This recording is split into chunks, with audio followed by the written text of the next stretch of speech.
എല്ലാവരും ഞങ്ങളോട് ചോദിക്കുന്നുണ്ട് എന്താ ഇടയ്ക്കിടയ്ക്ക് പറമ്പിക്കുളം പോകുന്നതെന്ന്. ഞങ്ങളുടെ വീട്ടിൽ നിന്ന് പറമ്പിക്കുളത്തേക്ക് 3.5-4 മണിക്കൂറൊക്കെ ഉള്ളൂ. പിന്നെ പെരിയാറൊക്കെ പോകണമെങ്കിൽ നല്ല ദൂരം. നമ്മൾ നേരത്തെ കൂട്ടി പ്ലാനൊക്കെ ചെയ്യണം. ഇതിപ്പം പെട്ടെന്ന് നമുക്ക് പോയി വരാം. പിന്നെ ഇപ്പം ഇടയ്ക്കിടയ്ക്ക് പറമ്പിക്കുളം വന്ന് ഇപ്പോൾ വരാതാവുമ്പോഴാണ് ബുദ്ധിമുട്ട്. ഇടയ്ക്കിരിക്കുമ്പോൾ തോന്നുന്നു പറമ്പിക്കുളം പോയി വന്നാലോ എന്ന്. ഇവിടെ വന്നിട്ട് ആൾക്കാരൊക്കെ പറയുന്നുണ്ട് ഞങ്ങൾ വരുമ്പോൾ ഒന്നും കാണുന്നില്ലല്ലോ, നിങ്ങൾക്ക് എങ്ങനെയാണ് സൈറ്റിംഗ് ഒക്കെ കിട്ടുന്നതെന്ന്. എന്തോ ഞങ്ങൾ വരുമ്പം അധികവും നമുക്ക് എന്തെങ്കിലുമൊക്കെ സൈറ്റിംഗ് കിട്ടാറുണ്ട്. പിന്നെ കിട്ടാതിരിക്കുന്ന സമയവും ഉണ്ടാവാറുണ്ട്. ചിലപ്പോൾ അതൊന്നും അങ്ങനെ വീഡിയോ ഇടാറുമില്ല. ഇന്നത്തെ നമ്മുടെ വീഡിയോ പറമ്പിക്കുളം ടൈഗർ റിസർവിലൂടെയുള്ള ഡ്രൈവാണ്. അതിൻ്റെ ഒപ്പം എന്തെങ്കിലും ആനിമൽ സൈറ്റും കൂടി ഉണ്ടോ എന്ന് നോക്കാം.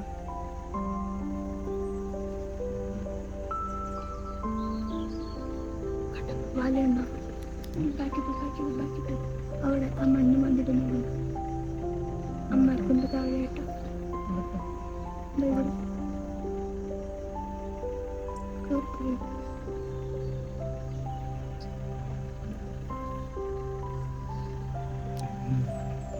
മണ്ണിന്റെ പക്കത്തിലായിരുന്നു.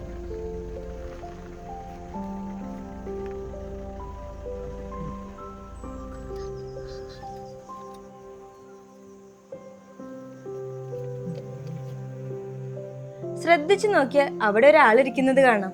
വേറെ ഒന്നുമല്ല, ഒരു ഉടുമ്പാണ്. അതിന്റെ വാലും തലയും മാത്രമേ കാണാനുള്ളൂ. തല പുറത്തിട്ട് ഇങ്ങനെ നോക്കിയിരിക്കുന്നുണ്ട്.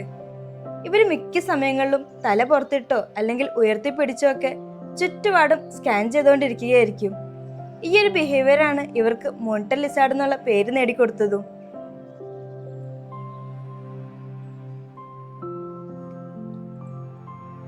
അതാ മാളത്തിൽ നിന്നിറങ്ങി അതിന്റെ ഭക്ഷണം തേടി പോവുകയാണ്. ഇവർ ശരിക്കും ഓപ്പർച്യൂണിസ്റ്റിക് കാർണിവോറാണ്.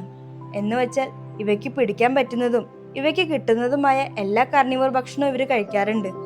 അതിൽ മെയിനായിട്ട് ചെറിയ പ്രാണികളും ചെറിയ പക്ഷികളും അതിന്റെ മുട്ടയും പാമ്പും പാമ്പിന്റെ മുട്ടയും തവളയും എലിയും അങ്ങനെയൊക്കെ. പിന്നെ അതല്ലാതെ ചത്തു കിടക്കുന്ന മറ്റു മൃഗങ്ങളുടെ അവശിഷ്ടം ഇവർ കഴിക്കാറുണ്ട്.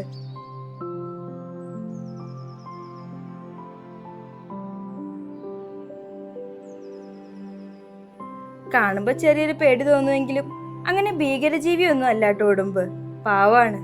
നമ്മളെ കണ്ടാൽ പൊതുവെ മാറിപ്പോകാറാണ് പതിവ്. ഇവരെ കാട്ടിൽ മാത്രമല്ല കേട്ടോ, നാട്ടിൻപുറത്തും ഈവൻ സിറ്റിയിൽ പോലും കാണാറുണ്ട്.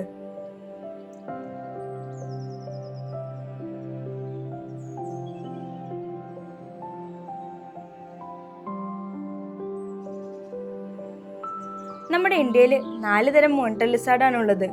Bengal monitor lizard, water monitor lizard, yellow monitor lizard, പിന്നെ ഡെസേർട്ട് മോണിറ്റർ ലിസാർഡ്. നമ്മളിപ്പോൾ കണ്ടുകൊണ്ടിരിക്കുന്നത് ബംഗാൾ മോണിറ്റർ ലിസാർഡ് ആണ്.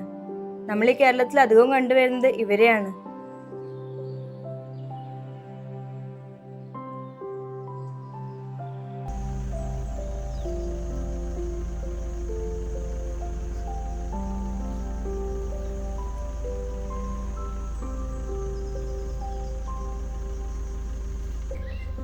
ഇവിടെ ഈ പറമ്പിക്കുളത്ത് വന്നാൽ നമുക്ക് ഇഷ്ടം പോലെ ഈ ഒരു ബേർഡിനെ കാണാം.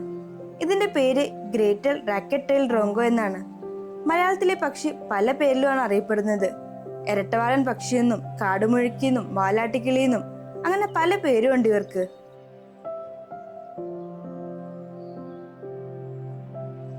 ഈ ഇരട്ടവാലൻ പക്ഷി കാട്ടിലെ ഒരു മിമിക്രിക്കാരൻ കൂടിയാണ്. ഇവർക്ക് മറ്റു പക്ഷികളുടെ സൗണ്ട് ഇമിറ്റേറ്റ് ചെയ്യാനുള്ള കഴിവുണ്ട്.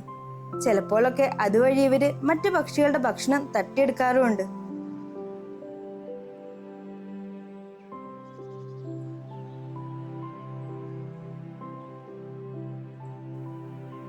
അവിടെ ആ ഒരു മരത്തില് കുറെ മയിലുകൾ ഇരിക്കുന്നുണ്ട്. ആ ഇരിക്കുന്നതെല്ലാം ഫീമെയിലാണ്. നമ്മൾ പൊതുവെ പിക്കോക്ക് എന്നാണ് മയിലിനെ പറയുന്നത്. ഈ ഫീമെയിലിനെ ശരിക്കും പി ഹെൻ എന്നാണ് പറയാറ്. മെയിലിനെയാണ് നമ്മൾ പിക്കോക്ക് എന്ന് പറയുന്നത്. പിന്നെ ഇവര് ഒരുമിച്ചുള്ള ഗ്രൂപ്പ് ആണെങ്കിൽ പി ഫൗൾ എന്നാണ് പറയാറ്.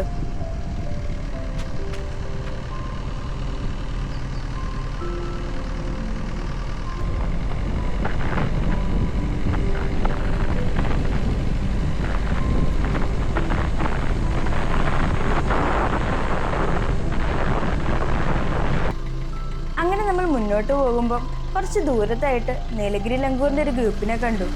പക്ഷെ അവര് പെട്ടെന്ന് തന്നെ അവിടെ നിന്ന് മാറിപ്പോയി. നിങ്ങൾക്കും ഇതുപോലെ ഫാമിലിയും ഫ്രണ്ട്സൊക്കെ ആയിട്ട് വന്നിട്ട് ടൈഗർ റിസർവിലൂടെ ഡ്രൈവ് ചെയ്ത് അനിമൽസിനൊക്കെ കാണണമെന്നുണ്ടെങ്കിൽ പറമ്പിക്കുളത്ത് ഈ ഒരു സഫാരി ആക്ച്വലി നല്ലൊരു ഓപ്ഷനാണ്. ഒരാൾക്ക് 400 രൂപയാണ് ചാർജ് വരുന്നത്. പിന്നെ ശ്രദ്ധിക്കേണ്ട ഒരു കാര്യം, നിങ്ങളുടെ വണ്ടിയിൽ ഒരു ഗൈഡിനെയും കൂടി ഇരുത്താനുള്ള സ്ഥലം വേണം. പറമ്പിക്കുളം ഇപ്പം ആകെ ഡ്രൈ ആയിരിക്കുന്നു. ഞങ്ങൾ ആക്ച്വലി രാവിലെ ഇവിടെ എത്തിയപ്പം നല്ലൊരു ക്ലൈമറ്റ് ആയിരുന്നു, ചെറിയൊരു തണുപ്പൊക്കെ ഉണ്ടായിരുന്നു.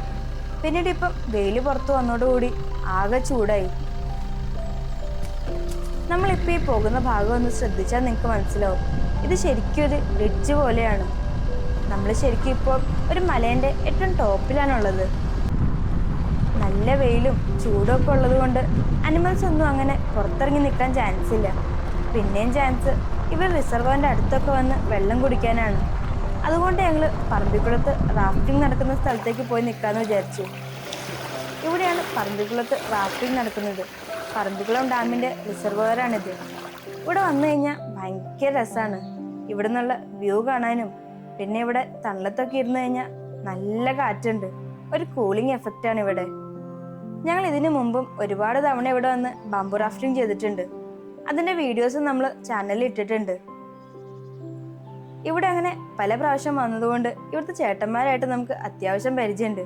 അതുകൊണ്ട് കുറച്ചു നേരം അവരോടൊക്കെ സംസാരിച്ച് ഇവിടെ ഇരുന്നു. അപ്പോഴാണ് അവർ പറഞ്ഞത് ഇപ്പൊ പുതിയ ബാംബു റാഫ്റ്റിങ്ങിന്റെ ഒക്കെ പണി നടന്നുകൊണ്ടിരിക്കുകയാണെന്ന്.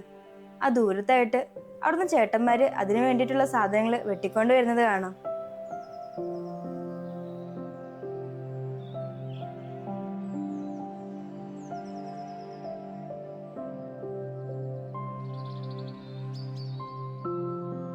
നമ്മൾ കഴിഞ്ഞ വീഡിയോയിൽ പറഞ്ഞിട്ടുണ്ടായിരുന്നല്ലോ ബാംബു റാഫ്റ്റ് ഉണ്ടാക്കുന്ന കാര്യം. ബാംബു റാഫ്റ്റിംഗ് ചെയ്ത സമയത്ത് ഇപ്പൊ ഇവിടെ വന്നപ്പോൾ ഇവിടെ ബാംബു റാഫ്റ്റ് പണിയുന്നുണ്ട്. ഇപ്പൊ മുളയൊക്കെ വെട്ടിയിട്ട് അതിന്റെ ക്ലീനിങ് പ്രോസസ് ഒക്കെ നടന്നുകൊണ്ടിരിക്കുക. ശരിക്കും ഇവര് പറഞ്ഞ എന്താന്ന് വെച്ചാല് സമ്മർ വെക്കേഷൻ ആകുമ്പം ധാരാളം കുട്ടികളൊക്കെ വരും, അപ്പം പുതിയ റാഫ്റ്റ് വേണ്ടെന്നുള്ള രീതിക്കാണ് പറഞ്ഞത്. അപ്പൊ എന്തായാലും ബാംബു റാഫ്റ്റിംഗ് കൂടി ചെയ്യാം. നിങ്ങൾ പറമ്പിക്കുളത്ത് വരുമ്പം എന്തായാലും ചെയ്യേണ്ട ഒരു ആക്ടിവിറ്റിയാണ് ഇവിടുത്തെ ഈ ബാംബു റാഫ്റ്റിംഗ്. ഈ ബാംബു റാഫ്റ്റിംഗ് നമുക്ക് കിട്ടുന്ന വ്യൂ ഉണ്ടല്ലോ, അത് അടിപൊളിയാണ്. അതിൻ്റെ ഒപ്പം അനിമൽ സൈറ്റിംഗ് കൂടി കിട്ടിയാൽ അത് ബോണസ്. നമുക്കിവിടെ കിട്ടാൻ ചാൻസ് ഉള്ള അനിമൽ സൈറ്റിംഗ് സാമ്പാടിയറും കാട്ടുപോത്തും ആനയൊക്കെയാണ്. ഞങ്ങൾ കഴിഞ്ഞ പ്രാവശ്യം വന്നപ്പോൾ ഇവിടെ ഞങ്ങൾ മുതലേനെ കണ്ടിട്ടുണ്ടായിരുന്നു. ഇന്ന് നമുക്ക് ഈ ബാംബു റാഫ്റ്റിംഗിന് അങ്ങനെ സൈറ്റിംഗ് ഒന്നും കിട്ടിയില്ല. പിന്നെ ഇന്ന് നല്ല വെയിലുമായിരുന്നു. നിങ്ങൾക്ക് ഈ ബാംബു റാഫ്റ്റിംഗിൻ്റെ ഫുൾ വീഡിയോ കാണണമെന്നുണ്ടെങ്കിൽ ഞങ്ങൾ ചെയ്ത വീഡിയോയുടെ ലിങ്ക് ഞാൻ ഡിസ്ക്രിപ്ഷനിൽ കൊടുക്കാം. അങ്ങനെ റാഫ്റ്റിംഗ് ഒക്കെ ചെയ്ത് കുറച്ച് കഴിഞ്ഞപ്പോഴാണ് ദൂരെ ആ റിസർവറിന്റെ അപ്പുറത്തായിട്ട് ഒരു ആനയെ കണ്ടത്. ഞങ്ങൾ ഇവിടെ വന്നപ്പോൾ തന്നെ ഇവിടെ ഉണ്ടായിരുന്ന ചേട്ടന്മാര് പറഞ്ഞു, കുറച്ച് മുമ്പ് വരെ റിസർവറിന്റെ സൈഡിലായിട്ട് ഒരു ആന ഉണ്ടായിരുന്നു, ഇപ്പൊ അത് കയറിപ്പോയതേ ഉള്ളൂ എന്ന്. അതുകൊണ്ട് ഞങ്ങൾ ഇവിടെ വന്ന മുതൽ ഇടയ്ക്കിടയ്ക്ക് ആ ഭാഗത്തേക്ക് നോക്കുന്നുണ്ടായിരുന്നു. പിന്നെ അവരും ഇടയ്ക്ക് ബൈനോക്കുലറൊക്കെ വെച്ച് അങ്ങോട്ട് നോക്കുന്നുണ്ടായിരുന്നു. അങ്ങനെ അവിടെ ഉണ്ടായിരുന്ന ഒരു ചേട്ടനാണ് ഈ ഒരു ആനയെ സ്പോട്ട് ചെയ്തത്.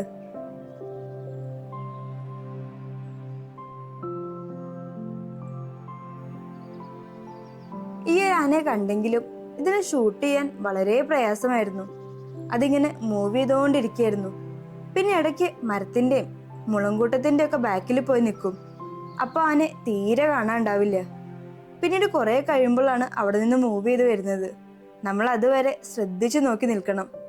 ആ ഒരു ഭാഗത്താണെങ്കിൽ തുറസായ ഏരിയയും കുറവാണ്. ഇങ്ങനെ തുറസായ സ്ഥലത്തൊക്കെ വന്ന് നിൽക്കുമ്പോഴാണ് നമുക്കിതിനെ ഷൂട്ട് ചെയ്യാൻ പറ്റുള്ളൂ. ശരിക്കും പറഞ്ഞാൽ നമ്മൾ ഈ നിൽക്കുന്ന സ്ഥലത്ത് നിന്ന് നോക്കിയാൽ പെട്ടെന്നൊന്നും ആനയെ കാണാൻ പറ്റില്ല കേട്ടോ. അത് അത്ര ദൂരത്താണുള്ളത്. പിന്നെ ബൈനാക്കുലറും ടെലിലെൻസും ഒക്കെ വെച്ച് നോക്കുമ്പോഴാണ് അതിനൊന്ന് കാണാൻ സാധിക്കുക. ഇതൊരു കൊമ്പനാട്ടോ, നല്ല ഭംഗിയുള്ളൊരു കൊമ്പനാണ്.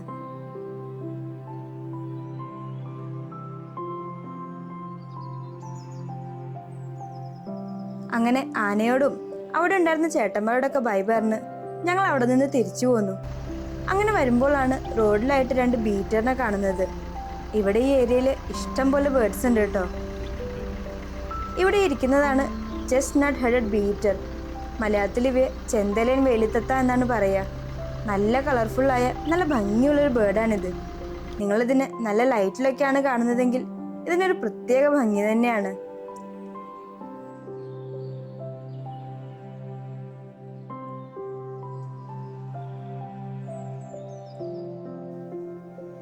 ഇവിടെ മൂമെന്റ്സ് ഒക്കെ ഒന്ന് ശ്രദ്ധിച്ചാൽ അത് ഭയങ്കര ഫാസ്റ്റ് ആയിരിക്കും. ഇവിടെ ഈ ബീറ്റർ ഈ മണ്ണിലുള്ള എന്തോ പ്രാണീനൊക്കെ കൊത്തി തിന്നാണ്.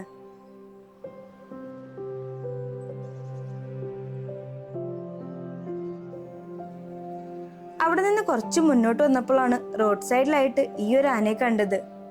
ഈ ഒരു ആന ഇപ്പം റോഡ് ക്രോസ് ചെയ്ത് അപ്പുറത്തേക്ക് പോയതേ ഉള്ളൂ എന്ന് തോന്നുന്നു. റോഡിൽ മുള പൊട്ടിച്ചിട്ടേക്കുന്നത് കാണാം. റോഡ് സൈഡിൽ തന്നെ ആയതുകൊണ്ട് ഞങ്ങൾ കുറച്ച് ബാക്കിലായിട്ടാണ് വണ്ടി നിർത്തിയിട്ടിരിക്കുന്നത്. ഇതൊരു ഫീമെയിലാണ്. ശരിക്കും ഫീമെയിൽ ഇങ്ങനെ ഒറ്റയ്ക്കൊന്നും നടക്കാറില്ല. പക്ഷെ ഈ ഒരു ആന ഇവിടെ ഒറ്റയ്ക്കായിരുന്നു. ഞങ്ങൾ ഇവിടെ ഒക്കെ നോക്കിയെങ്കിലും വേറെ ആനകളെയൊന്നും കണ്ടില്ല. ഒരുപക്ഷെ കാടിനകത്തായിട്ടുണ്ടാവാം.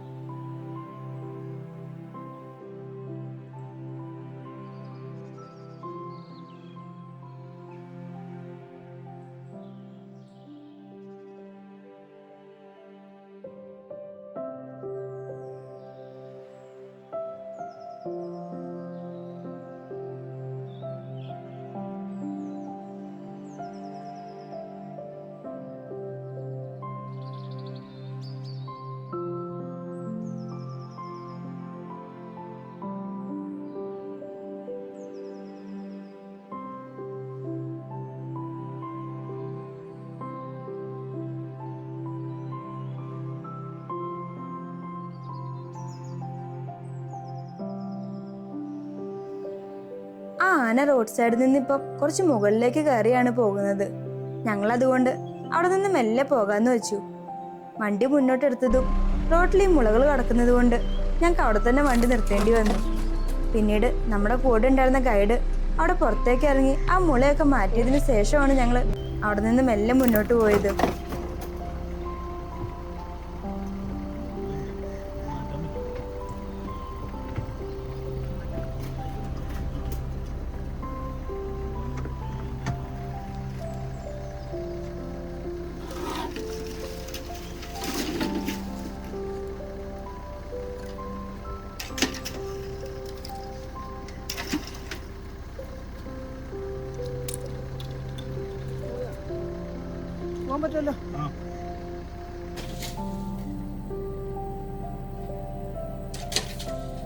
ആ ഒരു ആന മെല്ലെ നടന്ന് കാട്ടിന്റെ ഉള്ളിലേക്ക് കയറിപ്പോയി.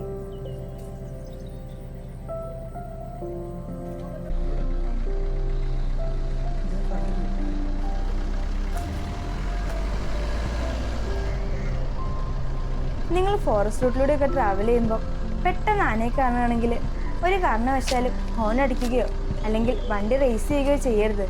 അതവരെ കൂടുതൽ ഡിസ്റ്റർബ് ചെയ്യാണ് ചെയ്യാറ്. അത് മാത്രമല്ല അവർ ചാർജ് ചെയ്യാനും ചാൻസ് ഉണ്ട്. നമ്മൾ വണ്ടി കുറച്ച് ബാക്കിലായിട്ട് നിർത്തുക. അവരവിടെ നിന്ന് മാറിപ്പോകാൻ വെയിറ്റ് ചെയ്യുക. അതല്ല നമ്മുടെ പ്രസൻസ് അവരെ വലിയ കാര്യമായിട്ടൊന്നും ബോധർ ചെയ്യുന്നില്ല, അവർ കുറച്ച് മാറിയാണ് നിൽക്കുന്നതെങ്കിൽ നിങ്ങൾ മെല്ലെ വണ്ടിയെടുത്ത് മുന്നോട്ട് പോവുക.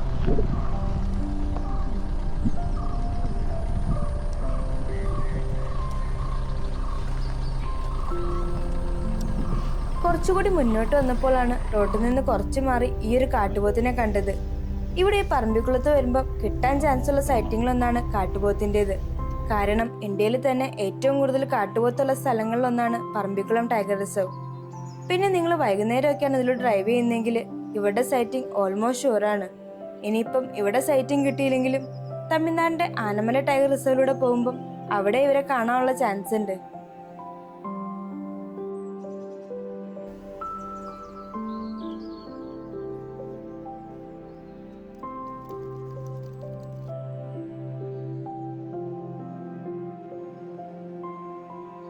നമ്മളിന്ന് അങ്ങനെ മ്ലാവിനെ ഒന്നും കണ്ടില്ലായിരുന്നു.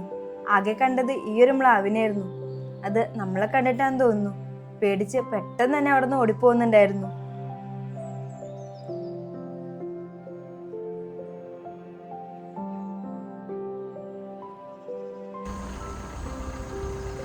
പറമ്പിക്കുളത്തെ സൺസെറ്റ് ഒന്ന് നോക്കി, എന്ത് ഭംഗിയല്ലേ കാണാൻ. അങ്ങനെ ആ ഒരു അടിപൊളി സൺസെറ്റ് കണ്ട് വരുമ്പോഴാണ് നമ്മുടെ ഫ്രണ്ടിലായിട്ട് തന്നെ ഈ ഒരു സ്പോട്ടഡ് ഡീനെ കണ്ടത്.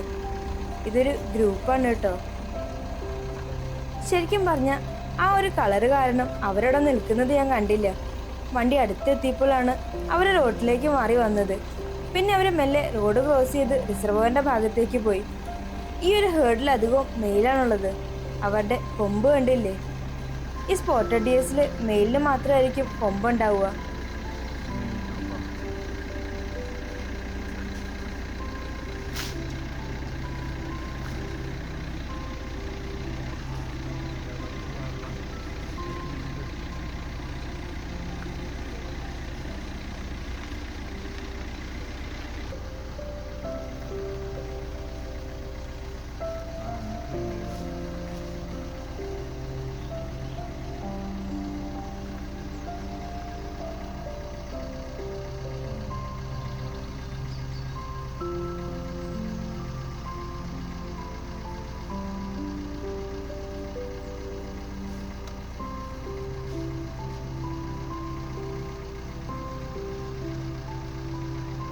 ഞാനിപ്പോൾ പറഞ്ഞല്ലോ, ഈ സ്പോട്ടഡ് ഡിയേഴ്സിൽ മെയിലിന് മാത്രമായിരിക്കും കൊമ്പുണ്ടാവുള്ളൂ എന്ന്.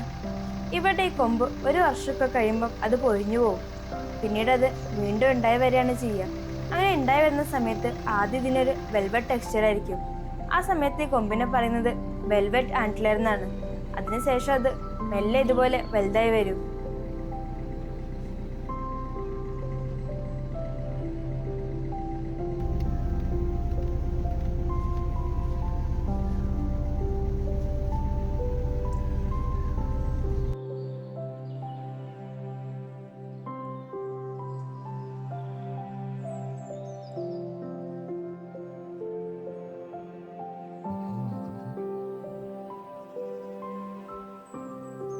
കുറച്ച് ദൂരെയായിട്ട് ഈ ഒരു ആനക്കൂട്ടത്തെ കണ്ടു. ഇത് നമ്മുടെ ഇന്നത്തെ മൂന്നാമത്തെ എലിഫന്റ് സൈറ്റിംഗ് ആട്ടോ. ആദ്യം നമ്മളൊരു കൊമ്പനെ കണ്ടു, പിന്നെ ഒരു ഫീമെയിൽ എലിഫന്റിനെയും കണ്ടു. ഇപ്പം ഇത് നമുക്കൊരു കൂട്ടത്തെ തന്നെ കാണാൻ പറ്റി. ഈ കൂട്ടത്തിലൊരു കുട്ടിയാന ഉണ്ട് കേട്ടോ. ഇവരെല്ലാവരും ഒരേ സ്ഥലത്താണ് നിൽക്കുന്നത്. ഇവരവിടെ നിന്ന് എന്താ ചെയ്യുന്നതെന്ന് അറിയോ? ഇവരവിടെയുള്ള മണ്ണ് വാരി തിന്നെയാണ്. ആ മണ്ണിൽ അവർക്ക് ആവശ്യമുള്ള എന്തോ മിനറൽസ് ഉണ്ട്. അതാണ് എല്ലാവരും ഇങ്ങനെ ഒരേ സ്ഥലത്ത് തന്നെ നിൽക്കുന്നത്.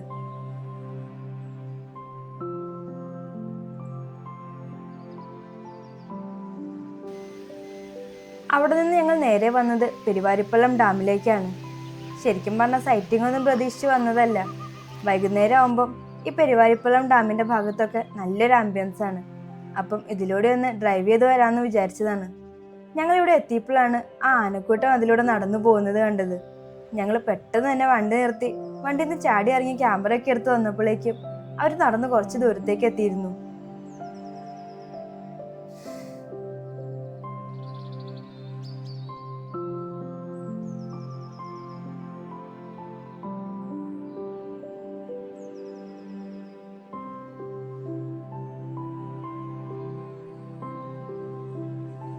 ഈ ഒരു ഹേർഡിലും ഒരു കുട്ടിയാനയും പിന്നെ ഒരു കുട്ടിക്കൊമ്പനും ഉണ്ട്. ലൈറ്റ് തീരെ കുറവാണ്.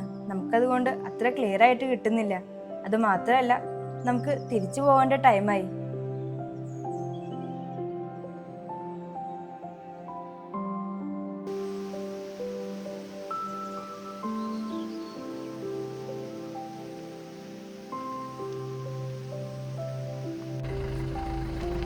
അങ്ങനെ തിരിച്ചു പോകുമ്പോഴാണ് ഈ ഇന്ത്യൻ ഗോറിൻ്റെ ഹേർഡിനെ കണ്ടത്. ഇവർ റോഡിൻ്റെ രണ്ട് സൈഡിലായിട്ട് നിൽക്കുമായിരുന്നു. ഇതേതാ സ്ഥലം എന്ന് മനസ്സിലായോ? രാവിലെ നമുക്ക് ഇതേ സ്പോട്ടിൽ തന്നെയാണ് ഉടുമ്പിൻ്റെ സൈറ്റിംഗ് കിട്ടിയത്.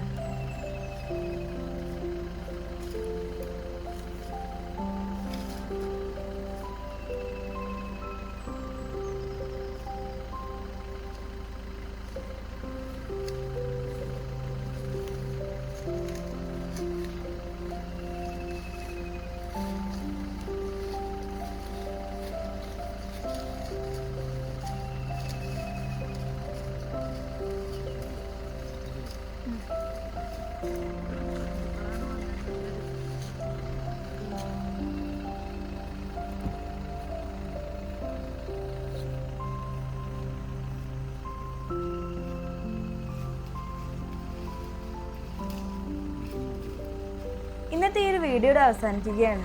വീഡിയോ നിങ്ങൾക്ക് എല്ലാവർക്കും ഇഷ്ടപ്പെട്ടു എന്ന് വിചാരിക്കുന്നു. പുതിയൊരു വീഡിയോയുമായി വീണ്ടും കാണാം. Thanks for watching.